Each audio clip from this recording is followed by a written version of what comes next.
성경 말씀 함께 봉독하고 말씀 보는 시간 갖겠습니다. 창세기 1장 26절에서 28절까지입니다. 창세기 1장 26절에서 28절까지 세 절 말씀인데요. 제가 26절 보고 여러분 27절 읽고 마지막 28절은 함께 읽도록 하겠습니다. 하나님이 이르시되 우리의 형상을 따라 우리의 모양대로 우리가 사람을 만들고 그들로 바다의 물고기와 하늘의 새와 가축과 온 땅과 땅에 기는 모든 것을 다스리게 하자 하시고,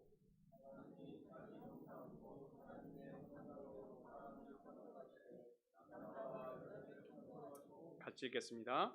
하나님이 그들에게 복을 주시며 하나님이 그들에게 이르시되 생육하고 번성하여 땅에 충만하라. 땅을 정복하라. 바다의 물고기와 하늘의 새와 땅에 움직이는 모든 생물을 다스리라 하시니라. 아멘. 해마다 새해가 되어지면 모두가 다 새로운 날들을 준비하느라고 마음도 바쁘고 또 즐겁고 그런 것 같습니다. 오랜만에 온 가족들이 모이기도 하고 맛있는 음식도 준비하게 되어지고, 또 어릴 때는 새해가 되면 새 옷도 사주고 또 새 신발도 사주었던 그런 기억이 있습니다. 어린아이들은 어른들에게 세배 드리고 용돈 받기 참 어려운 시대인데 그때는 용돈을 좀 두둑하게 받아서 과자도 사 먹고 또 자기 필요한 것도 쓰는 그런 시대가 있습니다. 이민을 와보니까 이런 설날 분위기를 맛보기가 참 어려운 것 같아요. 이민 온 첫 새해를 맞이했을 때 이 식구들이 아무도 없다 보니까 갈 데가 없더라고요. 그래서 아이들 데리고 담임 목사님 댁을 방문했어요. 그래서 목사님에게 아이들이 세배도 드리고 또 그날 떡국도 얻어먹고 참 즐거운 하루를 보냈던 그런 기억이 있습니다. 근데 안타깝게도 목사님이 곧바로 이제 아프시고 또 돌아가시고 그래서 올해 그런 일들을 지속하지 못했던 그런 아쉬움이 있습니다. 새해가 되면 이렇게 좋은 풍경들이 많이 있는데 새해에 빠질 수 없는 게 뭐냐면 인사말이에요. 모두를 만나면 옛날에 그 유행했던 그 유행어가 있는데 부자 되세요라든지 또 건강하세요라든지 이런 축복의 말들을 빌어주면서 한 해를 평안하게 살아가는 그런 그 인사말들이 있습니다. 근데 오늘 저는 여러분들에게 행복하세요라고 축복해 드리고 싶습니다. 이것은 제가 여러분들에게 드리는 축복의 말이기도 하지만 하나님께서 우리를 향해서 어떻게 살아가기를 바라시는지 그 축복의 메시지이기도 하다는 겁니다.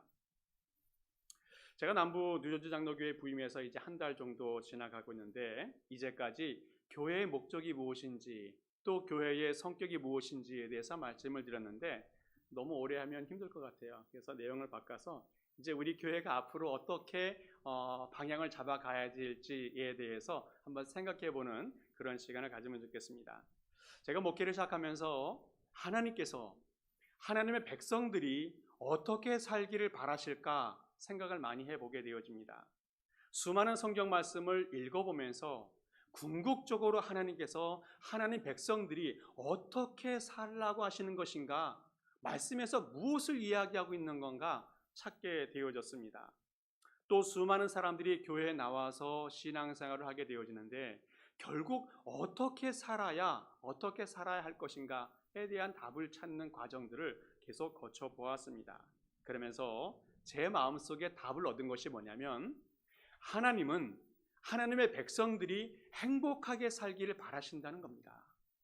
교회를 다닐 때에도 행복하게 교회 생활하길 바라고 가정에서도 행복한 가정이 되기를 바라고 온 성도들이 행복한 성도가 되기를 바라시는 것, 바로 그것이 하나님의 마음이다 하는 것을 깨닫게 되어졌습니다. 제가 남부 뉴저지 장로교회를 부임해서 감사한 것이 여러 가지가 있는데 그 중에 제일 먼저 또 하나 감사한 것이 이 교회 이름이에요. 남부 뉴저지 장로교회. 너무너무 감사했습니다. 교회 이름을 지을 때에는 항상 그 이름의 목적과 어떤 의미가 있어요. 다 좋은 의미예요. 다 좋은 목적입니다. 그런데 그 이름을 한번 지어놓게 되어지면 그 이름에서 벗어나기가 참 어렵습니다.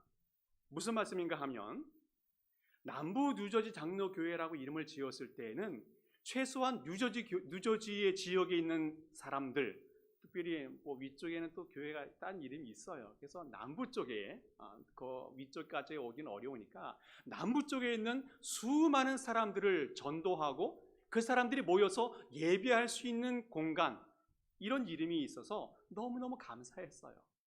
원래 교회 이름은 지역의 이름을 담습니다. 예루살렘 교회도 안디옥 교회도 성경에 나오는 서머나 교회, 에베소 교회, 고린도 교회, 데살로니가 교회 모두 지역의 이름을 따서 그 교회 이름을 지었습니다. 그런데 이제 교회가 점점 늘어나다 보니까 한 지역의 교회가 많아져서 이름을 달리하기도 하고 또 어떤 목적에 따라서 교회 이름을 달리하기도 했습니다. 자, 그런데 우리 남부 뉴저지 장로교회, 이 교회는 이 교회 이름 자체대로 수많은 영혼들이, 이 지역에 있는 수많은 사람들이 교회에 모여서 함께 예배할 수 있는 그런 공간이 된다는 것, 너무너무 감사한 일이라는 겁니다.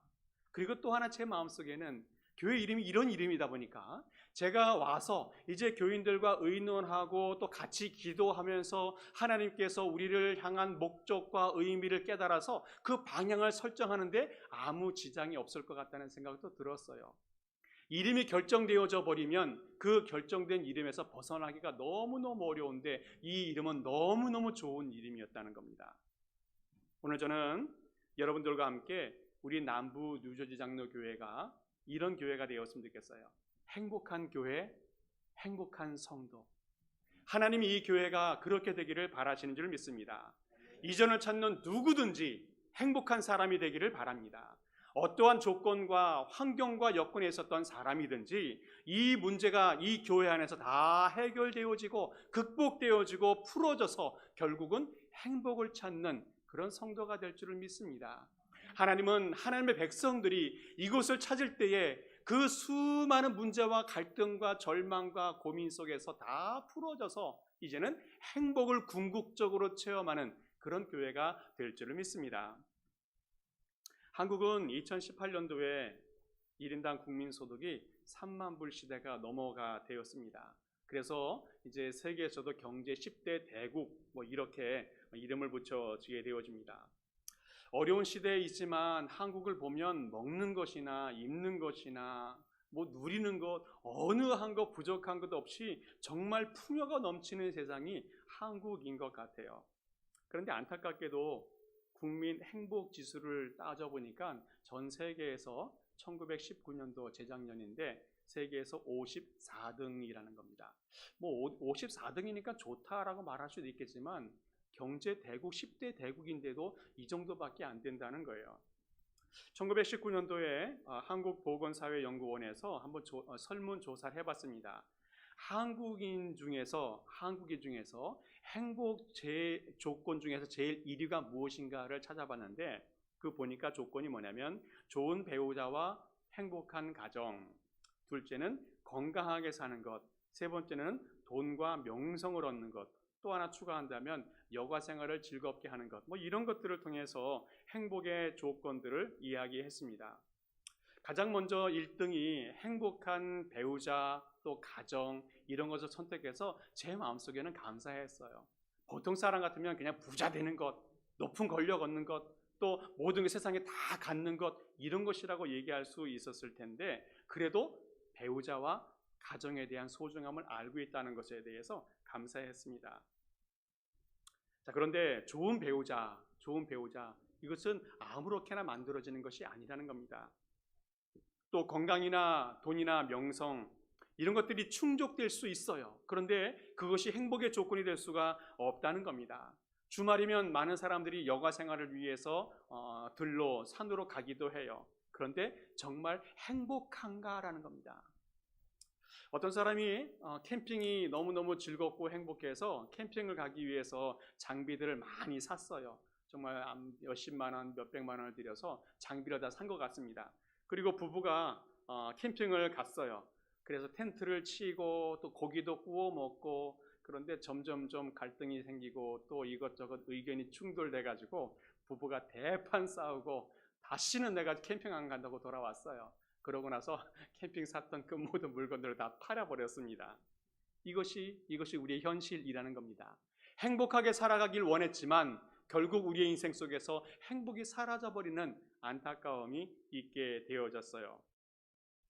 오늘 우리는 성경 말씀을 통해서 하나님께서 우리에게 어떻게 하면 행복하게 살아갈 수 있는지 그 지혜와 그 방법들을 알려주시는데 그것들을 찾아가 보면 좋겠습니다.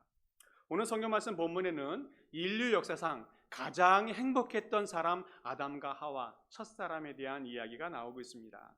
이 사람들은 정말 행복한 사람들이었습니다. 하나님과 친밀한 교제를 나눌 수 있었던 그런 사람이었습니다. 이 세상이 얼마나 아름답게 창조되었습니까? 그래서 하나님께서 그 세상을 보기에 좋았다라고 평가해 주었습니다. 그리고 하나님께서 사람들을 창조하신 후에는 그 평가가 달랐어요. 보시기에 심히 좋았더라라고 말씀하시면서 사람 창조한 것에 대해서 더 기뻐하셨다는 겁니다. 다른 피조물들에 대해서는 말씀으로만 선포하심으로 창조했습니다. 그런데 우리 사람들은 독특하게도 하나님의 손으로 직접 빚으시고 또 그 코에 생기도 불어 넣으시고 그러시면서 사람을 창조해 주었어요. 하나님의 형상과 하나님의 모양대로 하나님의 손으로 직접 빚으시고 또 코에는 그 생기를 불어 넣으시면서 하나님은 사람을 특별하게 창조해 주었습니다. 다른 피조물과 달리 하나님은 이 사람을 특별하게 만드심을 통해서 사람들이 하나님과 영적인 친밀한 만남과 교제를 할 수 있는 그런 관계를 만들어 주셨다는 겁니다. 창조주 하나님과 친밀한 만남을 할 수 있다는 것, 이것은 얼마나 큰 축복인지 알 수 없습니다. 오직 사람만이 누리는 그런 축복이라는 겁니다. 어떤 동물이나 어떤 피조물이 하나님과 교제하고 하나님과 만난다는 것 있을 수 없는 일입니다. 오직 하나님의 사람만 하나님과 깊은 만남과 교제를 할 수 있다는 겁니다. 또 하나 사람은 완전한 가정을 하나님이 만들어 주셨어요. 그 가정은 정말 사랑이 넘치는 그런 가정이었습니다. 하와를 만들 때 어떻게 만드는지 아시죠? 아담을 깊이 잠들게 하고 그 아담의 갈비뼈를 하나 뽑아가지고 그 갈비뼈로 여자를 만들어 주셨습니다. 남자하고 여자는 그래서 결국 똑같은 존재라는 겁니다. 너무 친밀하고 또 한 몸입니다. 그래서 생각하는 것이 같고 감정이 같고 또 공유하는 것이 같고 그래서 모든 것이 다 똑같은 존재이기 때문에 아마 첫사람 아담과 하와는 한 번도 부부싸움을 하지 않았을 것 같아요. 또 문제도 별로 없었을 것 같아요. 또 항상 똑같은 생각과 똑같은 마음을 갖고 있기 때문에 항상 사랑하면서 행복한 가정을 이루었을 거라고 여겨집니다.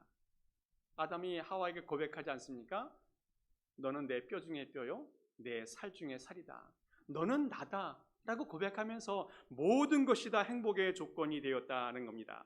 에덴 동산에 살면서 먹을 것과 마실 것 모든 것이 다 완전하게 충족되어 있습니다.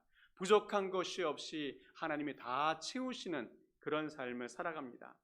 또 하나님께서 사람에게 어떠한 능력과 고난을 부여해 주었습니까? 그것은 이 세상의 모든 것들을 다스릴 수 있는 권한과 능력을 부여해 주었어요. 오늘 성경 말씀 26절에 보니까 하나님이 사람을 창조할 때 그 목적을 이렇게 말씀하십니다. 그들로 바다의 물고기와 하늘의 새와 가축과 온 땅과 땅에 기는 모든 것을 다스리게 하자라는 목적을 가지고 창조하셨는데 28절 마지막 절 보니까 이렇게 말씀하십니다. 생육하고 번성하여 땅에 충만하라. 땅을 정복하라.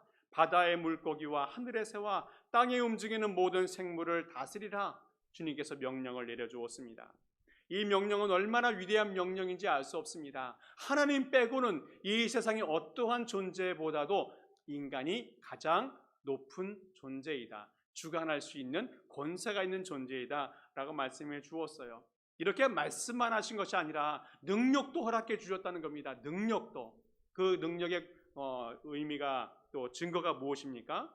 그것은 동물들의 이름을 지어준 거예요. 동물 한 마리 한 마리 지나갈 때마다 이 아담이 이름을 지어주었어요. 이게 진짜인지 아닌지 모르겠지만 코가 기니까 코끼리, 그렇죠? 입이 크니까 하마, 그렇죠? 이렇게 이름을 지어준 아마 아담은 다른 이름을 지어줬을 거예요. 한국말 말고요, 그죠?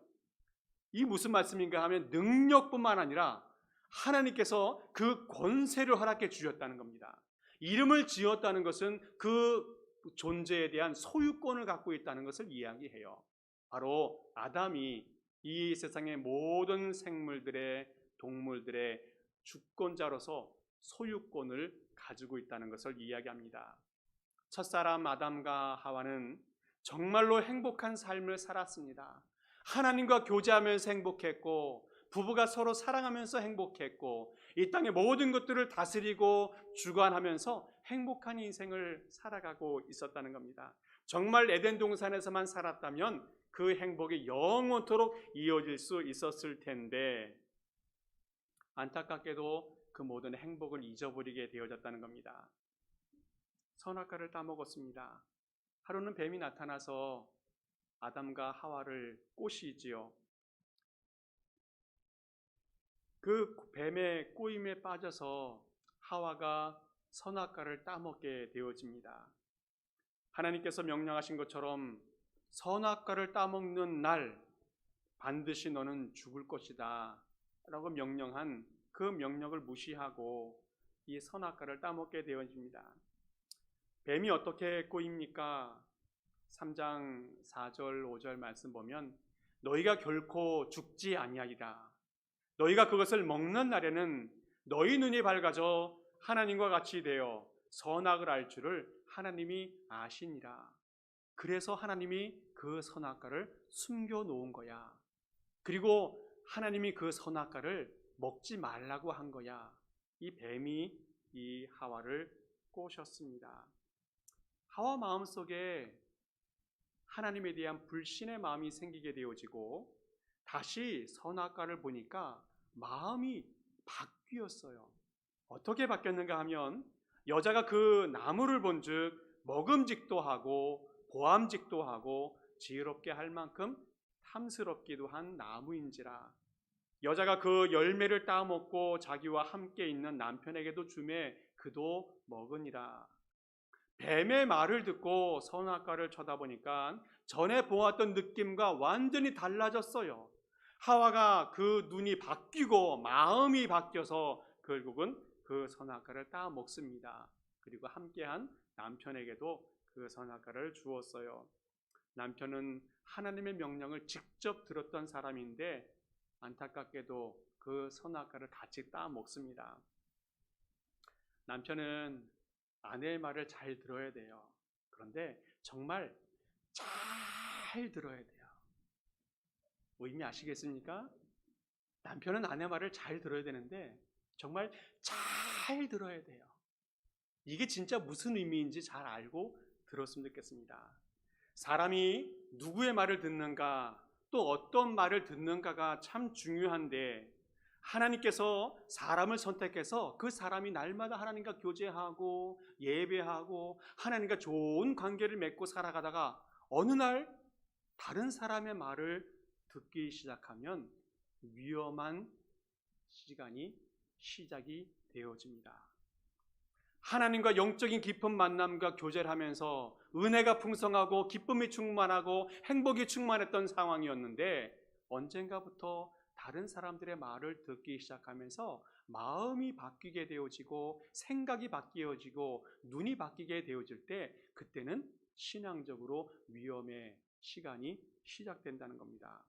사단은 우는 사자처럼 삼킬자를 찾는다 말하고 있습니다. 우리는 항상 하나님과 함께 하나님과 가까이 있을 때에 우리의 행복이 계속 유지되는 줄 믿습니다. 첫사람 아담은 하와는 선악과를 따먹었는데 무엇이 문제였습니까? 그것은 하나님처럼 되고자 하는 교만함이 그 마음속에 있었어요. 그리고 이 세상을 판단하고 싶었던 어떤 능력, 또 다스리고 싶었던 능력, 이것들을 더 요구하게 되어졌습니다. 하나님은 정말 아담과 하와에게 많은 능력과 많은 권세를 다 허락해 주셨는데 하나님의 자리까지는 아니었어요. 사람이 아무리 고귀하고 또 존귀한 존재이고 또 피조물보다 가장 으뜸이라고 여겨져도 하나님의 주권 속에 있다는 것을 인정해야 한다는 겁니다. 그런데 사단은 그 아담과 하와를 우리를 유혹해요. 더 높아져, 더 많이 가져, 더 많이 누려. 이런 유혹들을 듣게 될 때에 사람 마음속에는 하나님의 자리까지 차지하려고 하는 욕심이 생기게 되어집니다. 끝없이 욕심을 부리고 하나님의 자리를 넘보게 되어지면 불행하게 되어집니다. 하나님이 한계를 그어놓은 어떤 선이 있는데 그 선을 넘어가게 되어지면 인간은 불행하게 된다는 겁니다. 아무리 높아져도 그 위에 하나님이 계시다는 사실을 인정할 때에 우리는 행복을 유지해 갈 수 있는데 그것을 뛰어넘으면 불행이 시작이 되어진다는 겁니다. 하나님의 자리를 차지하려고 욕심내고 또 욕심을 낸다면 우리는 모든 것을 잊어버리게 될 것입니다. 이제 우리는 행복한 삶을 회복해야 됩니다. 하나님이 원래 우리에게 주셨던 그 행복, 하나님께서 아담과 하와에게 에덴 동산에 살면서 하나님과 친밀한 만남과 교제를 누리고 또 가정이 행복했던 모습들, 이 땅의 모든 것들을 다스릴 수 있는 권한을 주었던 그 행복의 시대로 다시 돌아갈 수 있도록 행복을 회복하는 것이 우리에게 큰 숙제로 남아있다는 겁니다. 인간의 불행은 본인이 선택했기 때문에 시작이 되었어요. 그렇다면 인간의 행복도 우리의 선택에 의해서 결정될 수 있다는 겁니다. 우리가 잃어버린 행복 다시 찾는 것 우리 스스로가 해낼 수 있는데 하나님 안에서 해낼 수 있다는 겁니다. 오늘 우리가 행복의 삶을 시작하기 위해서 먼저 출발할 것이 있는데 그것이 겸손이라는 겁니다. 이 세상에서 가장 행복했던 분의 모델을 찾는다면 아마 예수님일 겁니다. 예수님이 어떻게 이렇게 행복한 분일까? 여러 가지 이유가 있겠지만 예수님은 겸손한 분이기 때문에 그랬어요. 마태복음 11장 보면 이런 말씀이 있습니다. 수고하고 무거운 짐진 자들아 다 내게로 오라. 내가 너희를 쉬게 하리라. 나는 마음이 온유하고 겸손하니 나의 멍에를 메고 내게 배우라. 그리하면 너희의 마음이 쉼을 얻으리니 이는 내 멍에는 쉽고 내 짐은 가벼움이라 하시니라. 예수님은 모든 것을 내려놓으신 분입니다. 그런데 아이러니하게도 행복했어요. 예수님은 모든 것을 포기하고 모든 것을 버렸고 오히려 겸손의 낮아짐의 모습을 보였습니다. 하나님의 보좌까지도 버리고 이 땅에 오셨고 자신의 능력을 내세우지 않았던 분이 우리 예수님이었습니다. 모든 권한도 다 포기했던 분이 우리 예수님이셨습니다. 자신이 하나님인 것, 그것까지도 내려놓으셨던 분이 우리 예수님이셨습니다. 그런데 우리 예수님은 불행하지 않았습니다. 오히려 행복했습니다. 오늘 예수님을 말씀하십니다. 나의 멍에를 메고 내게 배우라. 무엇을 배우라는 겁니까? 예수님의 온유함과 예수님의 겸손함을 배우라는 거예요. 오늘 온유하고 겸손이라는 말은 자신의 존재가 하나님으로부터 왔다는 것을 깨닫고 겸손하게 사람들을 친절하게 대하는 것, 그런 의미가 그 가운데 담겨 있습니다. 모든 것이 다 하나님으로부터 왔다는 것, 나의 생명까지도 하나님의 것이라는 것을 인정하고 나의 것을 내세우지 않을 때에 바로 그것이 온유이고 겸손이라는 겁니다. 오늘 주님은 우리에게 주님의 온유함과 겸손함을 배우라. 그리고 그것을 결단하라 라고 말합니다. 그러면 행복하게 될 것이다 말하고 있습니다. 세상에 많은 사람들은 높아지려는 인생의 짐을 가지고 있습니다. 부자가 되려고 하는 인생의 짐을 가지고 있습니다. 높은 권력을 얻기 위해서 얼마나 부단히 노력하면서 인생의 짐을 짊어지고 가는지 알 수가 없습니다. 그래서 불행한 거예요. 예수님께 나아가면 인생의 모든 짐, 모든 멍에에서 벗어나게 해주겠다. 쉬게 해주겠다. 다시 말하면 행복하게 살게 해주겠다. 예수님께서 말씀해 주고 있습니다. 여러분, 예수님이 어떤 직업을 갖고 있었는지 아시죠? 예수님은 목수였습니다. 그래서 예수님의 손에 닿는 것은 언제든지 잘 만들어지고 편안하게 되는 그런 은혜가 있었어요. 소에게 목에 그 멍에 매는 것, 우리 어르신들은 알 건데 아마 젊은 분들은 잘 모를 거예요. 소가 농사 지을 때 목에다가 멍에를 만들어 놓고 거기다 줄을 매고 또 이제 그 끌게 하는 그 기구가 있는데, 종종 보면 그 멍에를 만드는 목수들이 잘못 만들면 이 소가 너무 불편해하고 아파하고 힘들어하고 어쩔 때는 살이 까지기도 하고 그렇답니다. 그런데 예수님이 손만 대면, 예수님이 그 멍에를 만들기만 하면 그 멍에가 이 소에게 너무 편해지는 거예요. 그래서 이 소가 일하는 게 좋을지 안 좋을지는 모르겠어요. 근데 일하는 게 좋은 사람은 없는 것 같아요. 그런데 그래도 이 소가 즐겁게 일할 수 있도록 멍에가 편안하게 된다는 것이 이해합니다. 예수님이 그런 분이에요. 예수님의 손만 대면, 예수님께 나아가기만 하면 예수님이 우리에게 평안과 행복을 허락해 준다는 겁니다. 우리 인생에도 많은 삶의 짐들이 있습니다. 가장으로서 가족들을 돌봐야 되는 그런 짐이 있고, 주부로서 끊임없이 가족들을 챙겨야 되는, 뒷바라지 해야 되는 그런 짐들이 있습니다. 부모로서 자녀를 먹이고 입히고 필요한 것들을 채워주고 그런 짐들이 있습니다. 경제적인 짐들, 또 스트레스 얼마나 많이 있습니까? 요즘에는 질병 때문에 많은 두려움의 짐들이 있습니다. 그런데 내가 내 인생의 주관자라고 생각하는 것, 이걸 내려놓아야 됩니다. 하나님의 자리에서 내려놓아야 됩니다. 또 자녀들이 나의 생각대로 통제가 되지 않는다, 이거 내려놓아야 됩니다. 경제적인 문제도 내려놓아야 되고 사업의 문제도 걱정도 다 내려놓아야 됩니다. 건강의 문제도 중요하지만 내려놓아야 되고, 무엇을 먹을까 무엇을 마실까 걱정하는 걱정도 주님 앞에 다 내려놓아야 됩니다. 예수님과 함께하면 우리 인생의 모든 짐과 무게가 다 가벼워지고 주 안에서 행복하게 될 줄을 믿습니다. 예수께서 우리에게 온유와 겸손을 배우라 말씀하시는데, 그것을 배우게 되어지면 정말 행복의 삶이 열려질 수 있다는 겁니다. 또 하나 주님께서 우리에게 가르쳐주는 지혜가 뭐냐면, 행복의 삶의 시작은 자기 부인이라는 겁니다.